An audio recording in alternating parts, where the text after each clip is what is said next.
ऐसा लगा कि जैसे ये वही लड़की थी जो उस दिन मुझसे टकराई थी। खैर कोई हो, मुझे उससे क्या। स्नेहा दौड़ते दौड़ते काफ़ी आगे जा चुकी थी, जिससे उसकी सांसें फूलने लगी थी। वो तक कर बैठ गई और सोचने लगी कि अब क्या करे। इधर गंगूबाई के कोठे पर भैरव सिंह पहुंचकर हंगामा कर रहा था। भैरव सिंह, गंगूबाई, ये तुमने अच्छा नहीं किया। माल कोई और दिखाया, परोसा कुछ और। गंगूबाई, भैरव सिंह, अरे आराम से बैठो, इतना गर्म काहे हो रहे हो। बताओ क्या मंगवाऊं। कल्लन, जरा भैरव सिंह के लिए एक गिलास ले आ। भैरव सिंह, देखो गंगूबाई, मेरा दिमाग बहुत गर्म है। तुमने मेरे साथ धोखा किया। अभी कभी मुझे वो लड़की चाहिए जो फोटो तुमने दिखाई थी, वरना मेरे सारे पैसे वापस करो। गंगूबाई अपनी कुर्सी से उठकर भैरव सिंह के पास आकर उसके कंधे को सहलाते हुए बोली, गंगूबाई, भैरव सिंह, तुम हमारे खास ग्राहक हो। अगर मैं तुम्हें ही धोखा दूंगी तो मेरी ये दुकान बंद ना हो जाएगी। आज तक कभी कोई खोटा सौदा किया है गंगूबाई ने? बोलो भैरव सिंह। हाँ, वो तो सब ठीक है, लेकिन आखिर तुम मुझे उस लड़की से क्यों नहीं मिलवा रही हो? गंगूबाई, ओहो, इतनी बेताबी कभी हमारे लिए भी कोई दिखाता। हाँ हाँ, देखो भैरव सिंह, वो थोड़ी टेढ़ी है, अभी नई नई आई है ना, तो थोड़ा नफरत दिखा रही है। पर तुम फिक्र मत करो, गंगूबाई को टेढ़ी चीज को सीधा करना आता है। बस थोड़ी मोहलत दे दो, जल्द ही वो तुम्हारी बाहों में होगी। भैरव सिंह, गंगूबाई, तुम्हारी इसी अदा का मैं तो मुरीद हूँ, वरना तुम तो मुझे जानती हो किस तरह का आदमी है भैरव सिंह। हो भला मैं ही ना जानूंगी तुम्हें। बताओ क्या सुनोगे, महफिल सजवाऊं? भैरव सिंह, नहीं नहीं, अभी मैं चलता हूँ, मेरा माल तैयार हो जाए मैं आ जाऊंगा। खबर कर देना गंगूबाई। बिल्कुल, मैं खुद फोन कर दूंगी। भैरव सिंह के जाने के बाद गंगूबाई चीखते हुए, कान खोलकर सुन लो तुम सब, मुझे किसी भी कीमत पर वो लड़की चाहिए। अब चाहे वो पाताल में हो तो भी उसे ढूंढ लाओ, वरना तुम लोगों की बोटी खिंचवा लूंगी, समझे तुम सब? गंगूबाई, हमने उसे बहुत ढूंढा पर वो हमें कहीं नहीं मिली। गंगूबाई, अरे निकम्मो, तुम लोगों को पता भी है उसकी क्या कीमत मिली है। अगर वो ना मिली तो तुम सब भूखे मरोगे, समझे?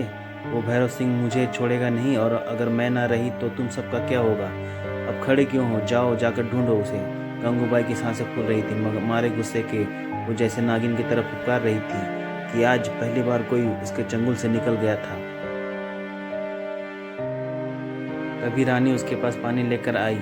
रानी, गंगूबाई पानी पी लो, नहीं तो तुम्हारी तबीयत खराब हो जाएगी। गंगूबाई ने गिलास उठाकर फेंक दिया। गिलास की टूटने की आवाज़ से वहाँ की सभी लड़कियाँ आपस में बात करने लगी। आज तो गंगूबाई बहुत गुस्से में है, पता नहीं अगर वो मिल गई तो उसका क्या हाल करेगी। तभी उसी कोठे की चंदा ने कहा, चंदा, ऊपर वाला उसे मौत ही दे दे तो भी आसान होगी, पर वो इस नरक में मत आए। तभी चमेली ने कहा, सुशी, धीरे बोल चंदा, गंगूबाई ने सुन लिया तो तुझे नरक भेज देगी।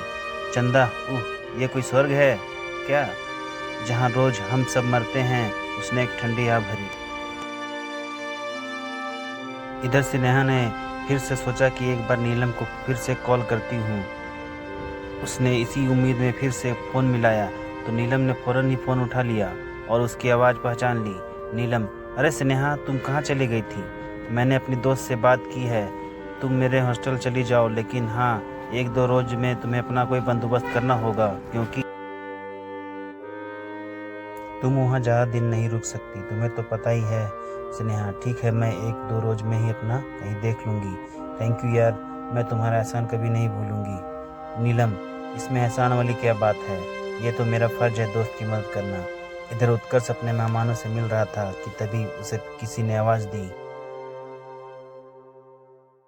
उसने पीछे मुड़कर देखा तो प्रिया।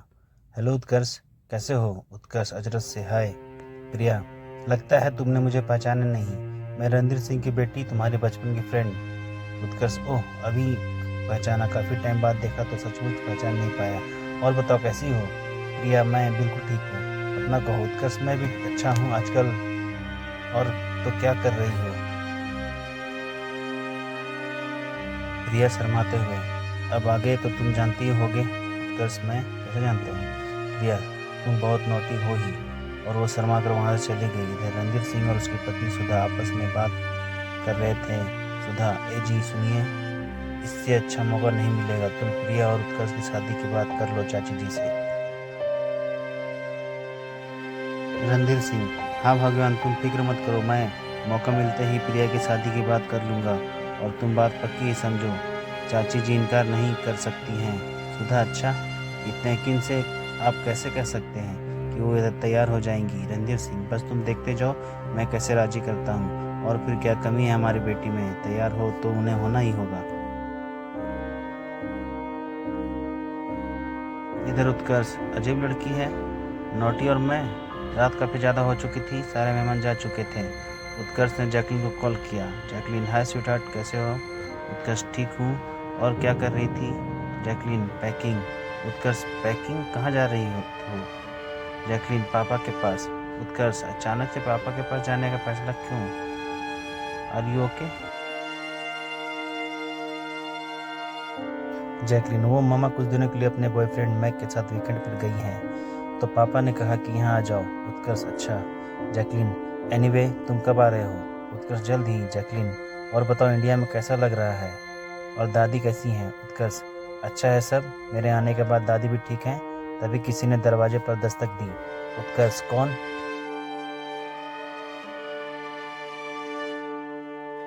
नेक्स्ट वीडियो थर्ड पार्ट में। वीडियो देखने के लिए सब्सक्राइब करें और पसंद आए तो लाइक ज़रूर करें। धन्यवाद।